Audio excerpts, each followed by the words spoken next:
Surprise, friends, I have decided to come live today.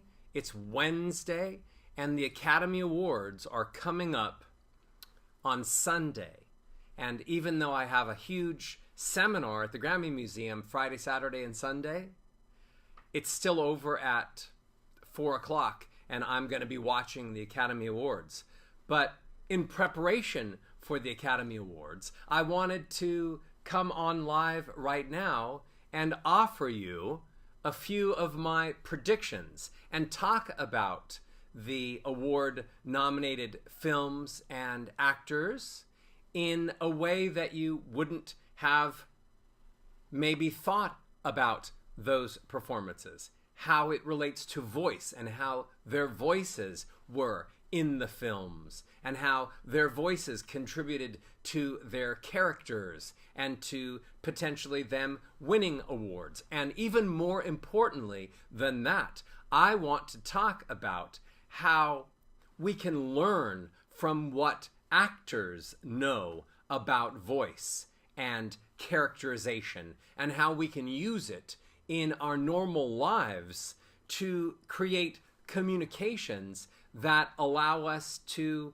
literally have better lives and to have better relationships and to become more aware of who we are and also become more aware of how we relate to other people. So that's my little task today, and I'll make it short because I only have about 15 minutes to play with you today, but thanks for tuning in. So I didn't see all of the films nominated and all of the performances, but I can only talk about, I can only talk about those particular actors and actresses that I did see. So I saw Arrival, and I thought that was fantastic, and I didn't see Fences, I saw Hacksaw Ridge, so I didn't see Hell or High Water. I didn't see Hidden Figures. I want to. I did see La La Land, and we can talk about that. I didn't see Lion. I saw Manchester by the Sea, and I saw Moonlight. So let's start with the idea that, I don't know if you knew this, but many great actors, actresses, when they are given a new role to play, the first thing that they do, because they're trying to figure out how to find their identity, how to find the reality in that character. And yes, they have all of the words to read, but great actresses, for example, Meryl Streep, she says that the way she starts to prepare for a role is to figure out what the voice of that character would be. And I bet a lot of these actors and actresses, I'll just call them actors from now on, and there's no gender to it. A lot of these actors do the same things and have learned the same techniques to try to figure out who their character is by the sounds that character's voice makes. Because if they can find the voice, then the words that come out on top of that or as a part of that incredible voice will be believable. If they can find a voice that is authentic, that moves people emotionally, that connects people to that character, then the words that character speaks will connect beautifully with audiences. Okay, so I did see Manchester by the Sea, so let's talk for a second about Casey Affleck. Amazing actor. And what he was faced with was he was both angry and devastatingly sad throughout this picture. So you know what happens is when you're angry, the voice gets faster and louder. So what happens is if you're getting into an argument with someone, your emotions are brimming to the surface and you're getting angry, so the words are tripping out faster and faster and faster, and your volume is up because your pulse is up and you're ready for a fight. So the problem is that in this movie, Manchester by the Sea, Casey has to not just show anger at his situation, but devastating sorrow because he is so sad about what's happened in the past. He has so much guilt and negative feelings. So he can't have a voice that is normally just angry. He has to have a voice that is sad. So his voice, sadness, is softer, airier, a lot less volume, because when you're sad, you don't really think about tons of melody going up, because that's for happy people that have a lot of melody. So he has a lot less melody because he's too sad to create a melody that sounds happy. So his melody is almost in monotone all the way through. And because he's so sad also, and angry sad, his volume is softer. So he controls his volume and he controls his melody. And he delivers an amazing performance. His voice, you feel the sadness. You feel the desperation. You feel the anger. But you're not captivated in the anger where he goes very, very fast. So he did an amazing job slowing down the words because he's been beaten down and his energy was low, taking out the melody because he didn't want it to sound sad, and adding a little bit of extra air so that it showed his sorrow, and the air was a sound of weakness, a sign of weakness, because he'd been beaten down so much. So, amazing job. Okay, Andrew Garfield in Hacksaw Ridge, again, amazing performance. Now, his voice was kind of irritating, a little bit nasal, and he had that accent. So, you wouldn't think, first read, that kind of nasal sound would work. But the truth is his character had a strength, a belief in God, a belief in knowing what was right. And sometimes that belief, when you present it to other people, irritates them a little bit, especially if they don't have the same beliefs. So in a way, that edgy, kind of nasal sound that was a little bit irritating, but also strong, was perfect for the character, because the nasal sound kind of separated him from all the other people. You saw all the other people in the platoon, they all had more normal voices, bassy and loud and thick and strong. And his voice kind of separated from those by having the accent, the regionalism, but also a little bit of the nasality. So it was an amazing choice for him to kind of keep that bit of nasality in his voice to sound different than all of the other people. And also, he had a lot of melody in his voice. He had positive belief in God and that he was going to do the right thing. And when you are positive about faith or your belief or your ideas, you end up with a lot of melody. So he was using a lot of ascending scales that went up from low to high. So he did a great job, and now you see a little bit of the backside of what it takes to build a character voice that goes with the character. Okay? Let's look at Meryl Streep in Florence Foster Jenkins. Oh my gosh, I laughed so hard in that film. So many times I laughed so hard because it was so funny, and I enjoyed it so much. And she was amazing. At the end of the film, over the end credits, she's singing and she sounds beautiful. So she actually has a lovely voice. And for her to create a character that sang that much off pitch, but also made it seem like she was trying her absolute best, and that it was so real. Most people, if they try to sing bad, really bad, it's not authentic.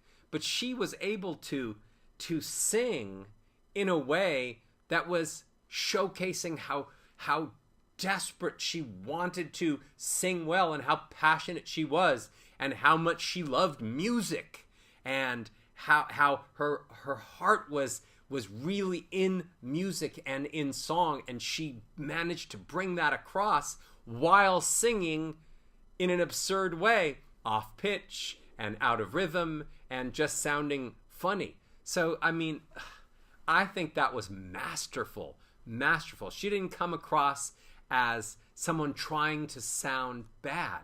She came across as someone who loved music with all of her heart and was trying with all of her heart to sound good, but she didn't have the ear. She didn't have the capacity. So it was fantastic. I mean, amazing. Watch that again. I think you'll love it. Let's talk about La La Land for a second. I went to one of the screenings. I had the good fortune of going to one of the screenings with some of the cast and the people that created the film. And afterwards, I was talking with Justin, the gentleman who did the music and was responsible for, creating all of how the singing would go.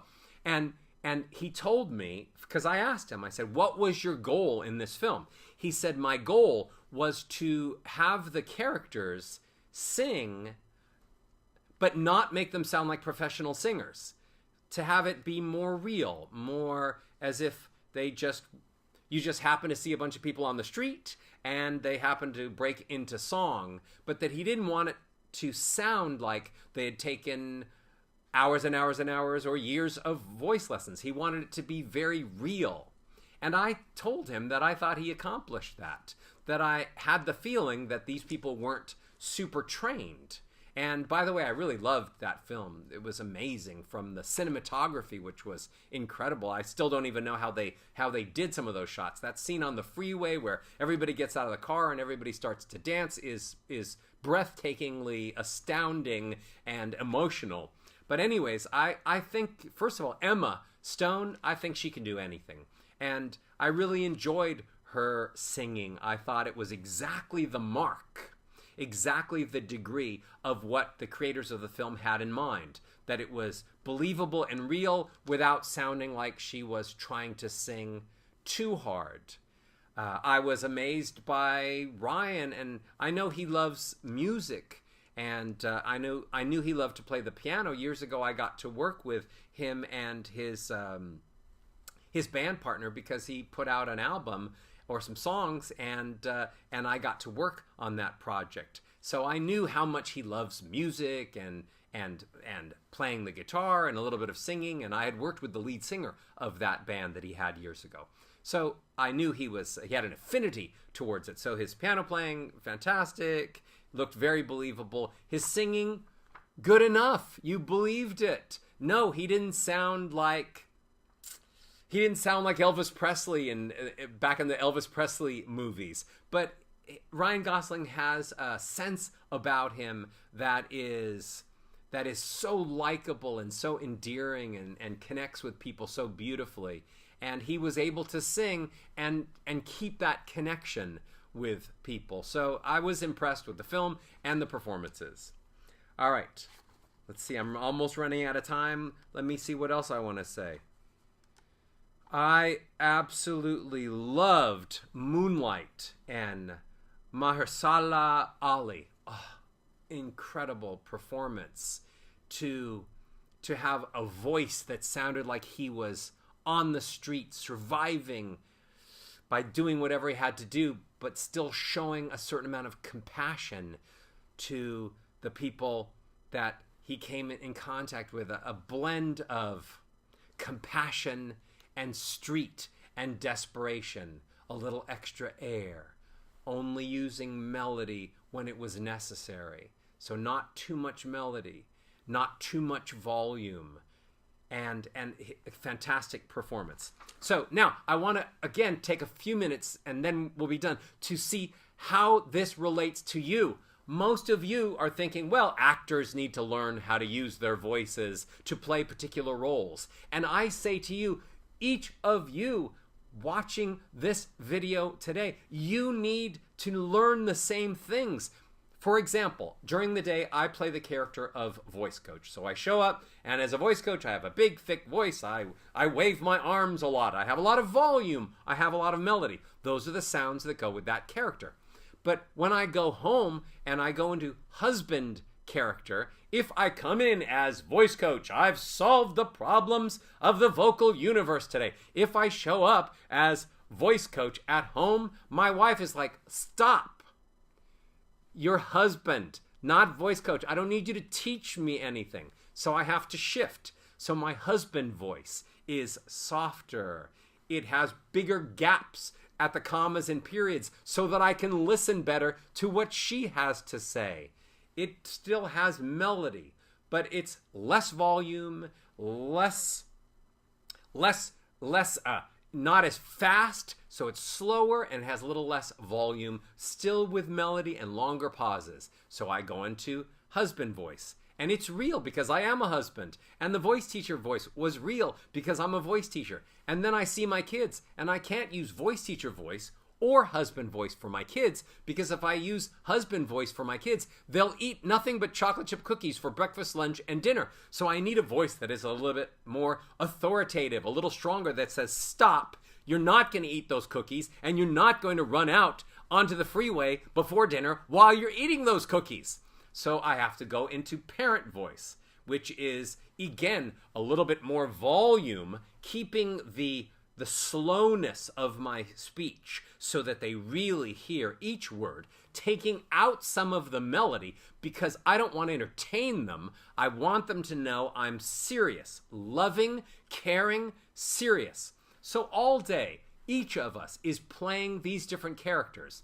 I'm aware that I need different voices to play each of those characters appropriately and to create the response from the people I'm engaging with by creating those vocal characters. How many of you are playing the same vocal character all day? So you're at work and you have a voice, and you go home into your private life and you keep the same voice, and you go to your family and you use the same voice, and your friends in the same voice.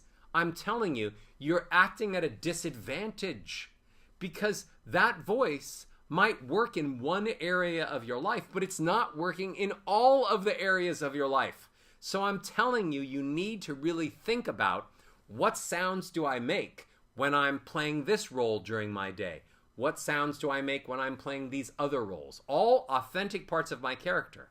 And the best way to do that is to really record yourself and listen. Does that sound like somebody's father? Record yourself and listen. Does that sound like somebody's lover? Record yourself. Does that sound like my boss? And really help hone it.